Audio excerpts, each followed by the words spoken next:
अस्सलाम वालेकुम। आज हमारी 11वीं क्लास है।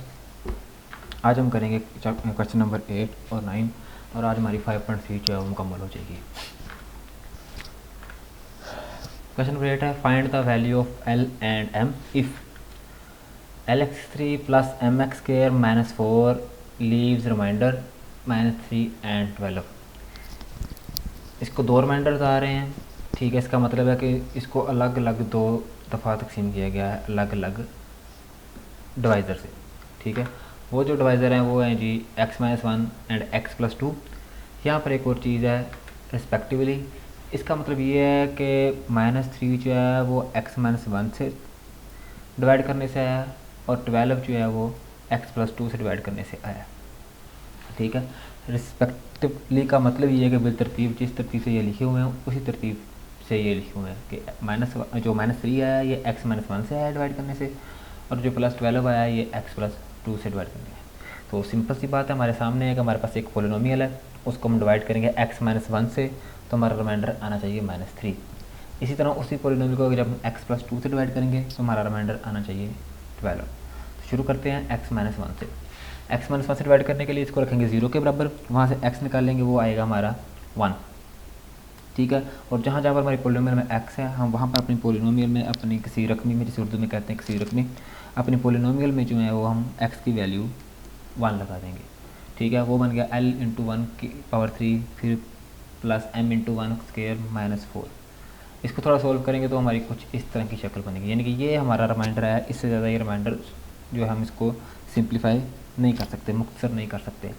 लेकिन हमने कहा था कि अगर हम x-1 से डिवाइड करेंगे तो हमारा रिमाइंडर जो है वो -3 आएगा, ठीक है। तो हम इसको क्या रखेंगे -3 के बराबर। अब फिर थोड़ा सा सोल्व करें तो ये -4 है, इधर आके +4 हो जाएगा। इसको सोल्व करेंगे तो हमारे पास l + m = 1 हमारे पास एक इक्वेशन आ गई। यहाँ तक हमने क्या किया है कि हमारे पास एक पोलिनोमियल है, उसके दो रिमाइंडर हैं तो उसको डिवाइड करने वाले भी दो हैं, उसके डिवाइज़र भी दो हैं, ठीक है। तो हमने पहले डिवाइज़र को रखा है 0 के बराबर, वहाँ से x की वैल्यू निकाली है और उसको अपनी पोलिनोमियल में जहाँ जहाँ पर x है वहाँ पर हमने दर्ज कर दिया है, वहाँ पर हमने पुट कर दिया और वहाँ से हमने एक एक्सप्रेशन निकाली r1 = l + m-4।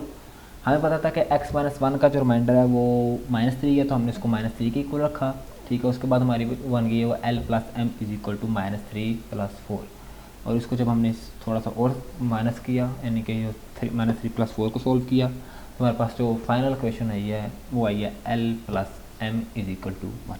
इसको हमने क्या किया कि हमारी नंबर 1 है। अब इस तरह हम x+2 से भी करेंगे, उसको भी 0 के बराबर रखा, वहाँ से x की वैल्यू निकाली वो -2। अब हमारी क्वेश्चन में जहाँ जहाँ पर x है वहाँ पर -2 लगाएंगे, ठीक है। इसको करेंगे तो -2 की पावर है 3, तो 3 जो मैं बार बार बता चुका हूँ जो वो है ऑड पावर, और जब ऑड पावर होती है, जब हमारी ताकत होती है तो हमारी अंदर वाली माइनस ख़त्म नहीं होती। तो -2 की पावर 3 बनेगा -8, तो -8 ज़र -l -8l, ठीक हो गया। और इसी तरह -2 की पावर आगे 2 आ रही है और 2 जो है वो इवन नंबर है, जुफ्त नंबर है, ठीक है। तो जब जुफ्त नंबर होगा, हमारे इवन नंबर हमारी पावर होगी, पावर हमारी, तो तब क्या जो माइनस खत्म हो जाएगी, तो सिंपल 2 की पावर 2 बनेगा 4, तो 4m ये बन जाएगा और आगे -4 जो उसी तरह साथ में आ जाएगा -8l + 4m, ठीक है। इससे ज़्यादा ये सॉल्व नहीं हो सकते। अब नेक्स्ट क्या किया हमने, इसको रख लिया 12 के इक्वल। वो कैसे, क्योंकि हमारा 12 जो है वो आ रहा है x+2 से डिवाइड करने से, तो हम इसको कर भी x+2 से रहे हैं, इसका रिमाइंडर निकाल रहे हैं, तो ये रिमाइंडर आता है 12, तो हमने इसको रख लिया 12 के बराबर। अब इसको थोड़ा सोल्व करें तो यहाँ से -4 कमन आ रहा है, ठीक है। ये भी 4 पे तकसीम हो रही है, ये भी 4 पे तकसीम हो रही है, ये भी 4 पे तकसीम हो रही है, और मैंने ये शुरू वाली माइनस ख़त्म करने के लिए -4 कमन लिया। आप -4 के अलावा 4 कमन लेके अपना काम कर सकते हैं, आंसर फिर भी हो जाएगा अगर आप कोई रूल नहीं तोड़ेंगे, ठीक है। अब -4 से जब दोनों तरफ डिवाइड करेंगे, ठीक है, तो इधर से -4 कट जाएगा और ये -12 और -4 आ जाएगा। इसको जब सोल्व करेंगे तो हमारे पास आ जाएगा 2l - m + 1 = 3। अब ये +1 है तो इधर आकर -1 हो जाएगा, ठीक है। इनको सोल्व करेंगे तो हमारे पास 2l - m = -4। यहाँ तक हमारे दो क्वेश्चन आ चुकी है हमारे पास। अब यहाँ पर फिर मैं बात को रिपीट कर रहा हूँ कि आप चाहे 8th क्लास के मेथड से कर लें सॉल्व, चाहे आप क्रैमर के रूल से या इनवर्स के तरीके से कर लें। 8th क्लास का मैं यहाँ पर इजी यूज़ करना है, इसलिए 8th क्लास के मेथड यूज़ कर रहा हूँ, ठीक है। अब l + m = 1 और इधर 2l - m = -4। अब हमने क्या करना है, इन दोनों में से दोनों क्वेश्चन में से दो वेरिएबल हमारे पास l और m, ठीक है, 2 क्वेश्चन हैं और 2 वेरिएबल हैं, 2 मसवाते हैं और हमारे पास 2 मुतगैर हैं। ठीक हो गया। तो मैथमेटिशियन कहते हैं कि अगर 2 मसवाते हों और हमारे पास 2 मुतगैर हों, यानी कि 2 वेरिएबल हों और 2 क्वेश्चन हों, तो हम क्या कर सकते हैं कि हम दोनों वेरिएबल्स की वैल्यूज फाइंड कर सकते हैं। लेकिन शर्त क्या कि दोनों में सेम हो। ठीक है, यानी कि एल और एम, और इधर भी एल और एम ही है, इनके अलावा कोई और वेरिएबल नहीं। अच्छा, अब हम यहाँ से एल की या एम की वैल्यू निकाल लें हम, या फिर यहाँ से एल की या एम की वैल्यू निकाल लें। यहाँ पर देखें तो यहाँ पर एल के साथ 2 है। ठीक है, यहाँ पर एम जो है वो बगैर किसी नंबर के है, इधर एल भी बगैर किसी नंबर के और एम भी बगैर किसी नंबर, यानी कि दोनों क्वेश्चन में एम ऐसा नंबर है जो बगैर किसी नंबर के है, यानी उसका कोई भी नहीं है अभी। ठीक है, तो हम क्या करेंगे, हम दोनों में से किसी एक से एम की वैल्यू निकाल के दूसरी में लगा देंगे। तो मैं पहली वाली क्वेश्चन में से एम की वैल्यू निकालूंगा, वो बनेगा 1 - एल। अब हमारी जो दूसरी क्वेश्चन है उसमें जो हम इसको दर्ज कर देंगे। ठीक है, जहाँ पर एम है तो एम की जगह हम लगा देंगे 1 - एल, और अब बाहर वाली माइनस जो वाला हमसे चेंज कर देगी, तो बाकी यहाँ पर आ जाएगा 2l - 1 plus l is equal to -4। अब 2l + 1 ये प्लस l बन गया 3l, और -4 + 1 इस तरफ, +1 इस तरफ आ जाएगा। अब इसको सॉल्व करेंगे तो 3l इज इक्वल टू -3। अब 3 से डिवाइड करेंगे तो आपके पास जो l की वैल्यू आएगी, l का जो आंसर आएगा वो आएगा -1। ये हमने l फाइंड करना था, एक हमारे पास वैल्यू आ गई। अब इसी वैल्यू को, क्योंकि हमारे पास ये m is equal to 1 - l मौजूद है, ठीक है, तो हम क्या करेंगे, l की जगह -1 लगा देंगे, तो 1 - 1 तो m आ जाएगा 1 + 1, और लास्ट पर हमारे पास m की वैल्यू आ जाएगी 2। तो यहाँ तक हमने काम क्या किया, हमारे पास एक पोलिनोमियल थी, उसके 2 रिमाइंडर थे और उसको 2 डिवाइड करने वाले थे। हमने पहले x - 1 से रिमाइंडर निकाला और उसको हमने रख दिया -3 के बराबर। इसी तरह हमने x + 2 से डिवाइड किया, रिमाइंडर निकाला और उसको रख दिया 12 के बराबर। वहाँ से हमारे पास 2 क्वेश्चन आई और उन दोनों क्वेश्चन को सोल्व करके हमने जो है l और m की वैल्यू फाइंड की।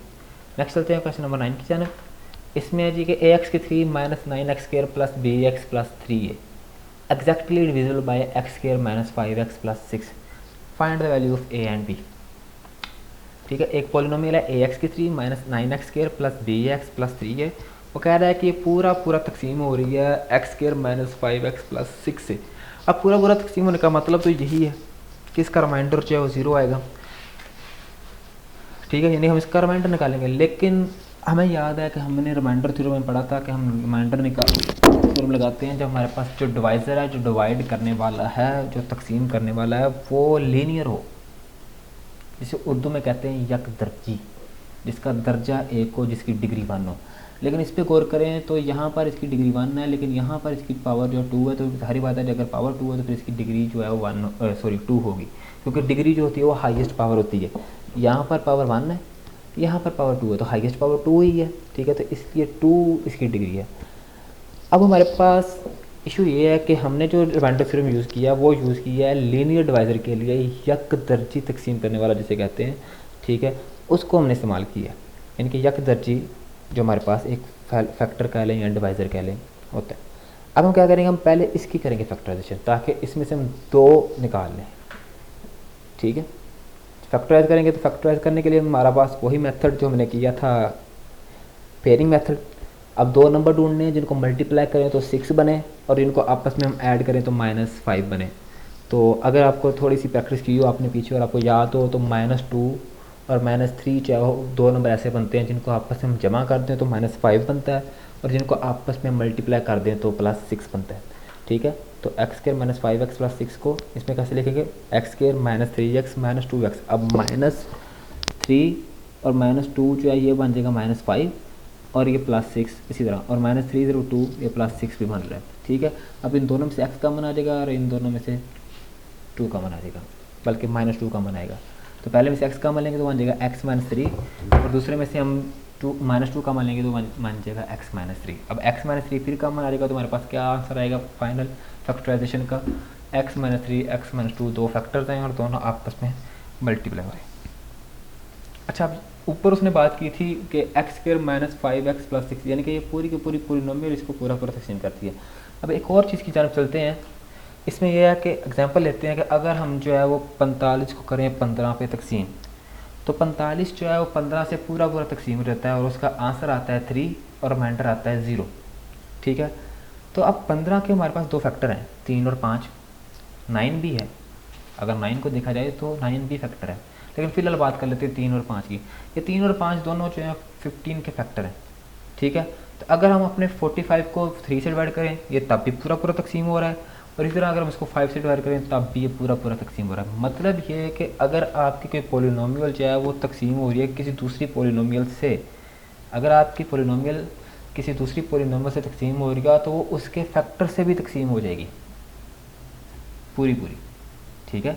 अगर 45 को हम 15 से तकसीम कर सकते हैं तो 45 को उसके 15 के फैक्टर 3 से भी कर सकते हैं और 15 के फैक्टर 5 से पूरा पूरा तकसीम कर सकते हैं। दोनों सूरतों में हमारा जो आंसर आएगा वो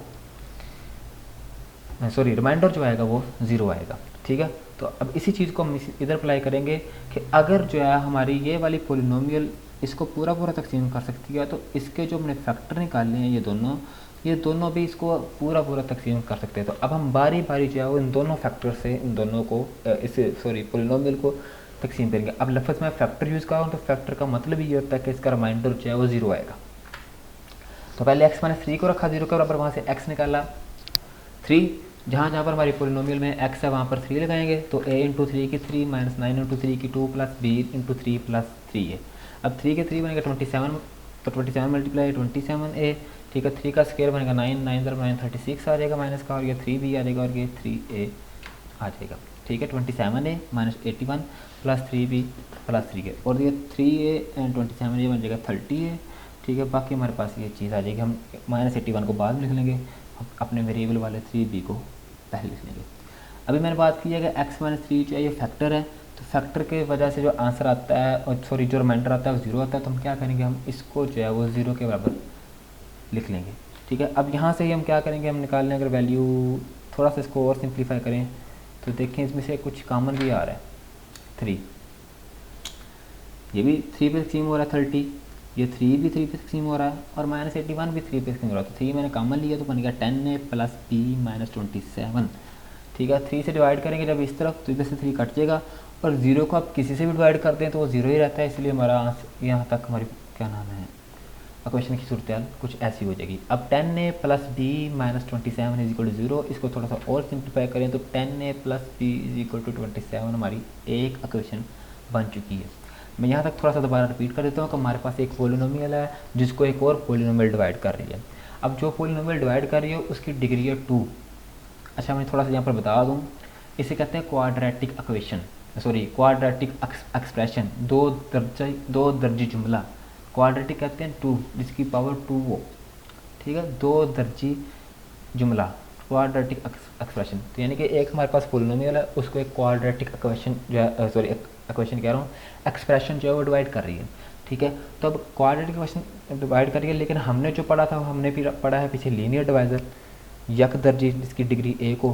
तो हमने क्या की, हमने जो हमारी एक्सप्रेशन है जो डिवाइड कर रही है उसकी की फैक्टराइजेशन, और वहाँ से हमने 2 निकाल लिए लीनियर फैक्टर। अब यहाँ पर मैंने लफ्ज़ फैक्टर यूज़ किया, पीछे मैंने यूज़ किया था लीनियर डिवाइजर, लेकिन अब फैक्टर यूज़ किया क्योंकि फैक्टर इसलिए यूज़ किया है कि अगर ये पूरा पूरा तकसीम कर सकती है तो इसके फैक्टर भी उसको पूरा पूरा तकसीम कर सकते हैं। तो अब x-3 x-2 दोनों इसके फैक्टर हैं, तो मैंने क्या किया, अब x-3 को रखा 0 के बराबर, और अपनी असल जो एक्सप्रेशन है वहाँ पर जहाँ पर x है वहाँ पर उसकी वैल्यू 3 लगाई, और वहाँ से मेरे पास एक इक्वेशन आ गई 10a plus b is equal to 27। अब इसी तरह x-2 को भी रखेंगे 0 के बराबर, और वहाँ से हम इसको सोल्व करेंगे, जहाँ जहाँ पर x है वहाँ पर 2 लगाएंगे, तो a इंटू 2 की 3 माइनस 9 इंटू 2 का square plus b into 2 plus 3a, ठीक है। अब इसको देखें तो 2 की 3 बनेगा 8a बन जाएगा यहाँ पर, और यहाँ पर 2 की 2 बनेगा 4 तरफ 9 36 बन जाएगा, ये 2 मल्टीप्लाई b 2 भी बन जाएगा, ठीक है, और प्लस 3 उसी तरह। तो इसको 8a minus 36 plus 2b plus 3a, 8a and 3a ये बन जाएगा 11a, ठीक है, और बाकी जो है उसी तरह आ जाएंगे। हम मैंने फिर बात की कि x-2 चूँकि फैक्टर है और फैक्टर का जो रिमाइंडर है वो 0 आता है, हम इसको 0 के बराबर रख लेंगे, ठीक है। अब यहाँ से हम अगर देखें तो ये 11a plus 2b is equal to 36 हमारे पास दूसरी इक्वेशन आ रही है। अब हमारे पास 2 इक्वेशन आ चुकी हैं, 10a plus b is equal to 27, 11a plus 2b is equal to 36। दोनों में a और b यानी कि 2 वेरिएबल ही यूज़ हो रहे हैं, a और b, इनके अलावा कोई और यूज़ नहीं हो रहा। तो फिर वही बात कि चाहे आप 9th क्लास के मैथड इस्तेमाल कर लें चाहे 8th क्लास के। हम यहाँ पर देखें तो ऊपर वाली इक्वेशन में b निकालना बहुत ईजी है, यानी कि उसके साथ कोई चीज़ मल्टीप्लाई नहीं हो रही। नीचे वाले में b के साथ 2 मल्टीप्लाई हो रहा है, ऊपर वाले में a के साथ 10 मल्टीप्लाई आ रहा है और नीचे वाले में a के साथ 11 मल्टीप्लाई हो रहा है। यानी कि ऊपर वाली मसवात जो पहली मसवात है उसमें से b को जो निकालना जो है वो बहुत ईजी है। तो हम b की वैल्यू निकालेंगे तो वो बनेगा b is equal to 27 minus 10a। ठीक होगा जी। अब इसी b की वैल्यू को हम लगाएंगे जहाँ जहाँ पर क्वेश्चन 2 में b है, तो यहाँ पर क्वेश्चन 2 में b है तो हम b की वैल्यू यहाँ पर लगा देंगे, तो 11a प्लस 2b। अब b की जगह उसकी वैल्यू लगा देंगे 27 माइनस 10a। ठीक है, अब इसको जब सोल्व करेंगे तो 11a प्लस 27 मल्टीप्लाई 2 करेंगे तो 54 आएगा और 2 को मल्टीप्लाई करेंगे माइनस 10a से तो बन जाएगा minus 20a is equal to 36। 11a minus 20a बन जाएगा माइनस 9a और 36 ये प्लस 54 है, इस तरफ आके माइनस 54। अब इन दोनों को माइनस करेंगे तो ये minus 9 is equal to minus 18 और a is equal to minus 18 over minus 9। Minus 9 इधर मल्टीप्लाई हो रहा था, दूसरी तरफ जाकर डिवाइड कर देगा, माइनस से माइनस का आंसर होता है कि 9 तरफ 2 जो 18 होता है, तो a इज इक्वल टू आ गया 2, हमारे पास एक आंसर आ गया। इसके बाद नेक्स्ट हमारा, अब हमें पता है कि b is equal to 27 minus 10 है, तो हम b is equal to 27 minus 10 लिखेंगे। अब a की जगह इसकी वैल्यू लगा देंगे तो 27 माइनस 10 मल्टीप्लाई 2। ठीक है, तो b is equal to 27 minus 20 और b इज इक्वल टू आ जाएगा 7। तो यहाँ तक हमारा आंसर जो है मुकम्मल हो गया। हमने दोनों वैल्यूज जो हैं वो फाइंड कर ली हैं। हमने करना क्या था, हमारे पास एक पॉलिनोमियल थी जो किसी एक और पॉलिनोमियल से डिवाइड हो रही थी। ठीक है, तो हमारे पास तो जो इशू है वो हम ये है कि हम लीनियर डिवाइडर से डिवाइड करते हैं। तो हमने क्या किया, अपनी पॉलिनोमियल के जो डिवाइड कर रही थी उसके तो फैक्टर निकाले और फिर हमने देखा कि अगर हमारी पॉलिनोमियल किसी चीज़ को पूरा डिवाइड कर सकती है तो उसके फैक्टर भी उस चीज़ को पूरा डिवाइड कर सकते हैं। ठीक है, तो हमने बारी बारी दोनों फैक्टर्स को 0 के बराबर रखा, वहाँ से x की वैल्यू निकाली और उसको हमारी असल पॉलिनोमियल जिसको हम डिवाइड कर रहे हैं उसमें लगाया और वहाँ से हमारे पास दो क्वेश्चन आई, उन दोनों क्वेश्चन को हमने सॉल्व किया तो हमारे पास a और b दो वैल्यूज आ गई। उम्मीद करता हूँ कि आप लोगों को इसकी समझ आ गई। अगर कोई कन्फ्यूजन हो, कोई क्वेश्चन हो, कोई सॉल्व ना हो रहा तो आप पूछ सकते हैं इंशाल्लाह।